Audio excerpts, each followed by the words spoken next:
আপনি কিরকম মানুষ যদি আপনার ফোন একবার আমি হাতে পেয়ে যাই, আর যদি ক্রোমের একটা সেটিং আমি ওপেন করি রে ভাই, তাহলে আপনার সারা জীবন যা কিছু করেছেন এক নিমিষে আমি বের করতে পারবো। কিভাবে?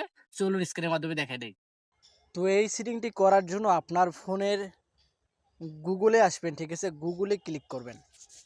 গুগলে ক্লিক করার পরে ম্যান আইকনে ক্লিক করবেন।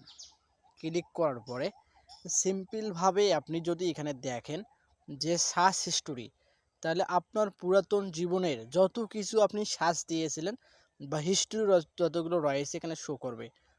যেমন আমার শো করতেছে। যদি আপনার এগুলো শো করে অবশ্যই এগুলোকে বন্ধ করতে হবে, না হলে ছোটো ভাই কেউ দেখলে পরে আপনার সমস্যা হতে পারে। তো কিভাবে ডিলিট করবেন?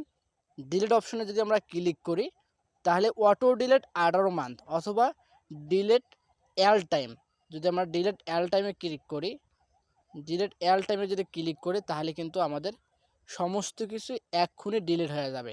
যদি আমরা নেক্সটে ক্লিক করি তাহলে অটোমেটিক সব ডিলিট। আপনি গুগলের সমস্ত ডাটা কিন্তু ডিলিট করে দিয়েছেন। এখানে আরও একটি বিষয় রয়েছে, আপনি কিন্তু এখানে মোড়ে যদি ক্লিক করেন তাহলে দেখতে পারবেন আপনার কিন্তু গুগল ক্রোম হিস্টোরির সমস্ত কিছু এখানে শো করতেছে।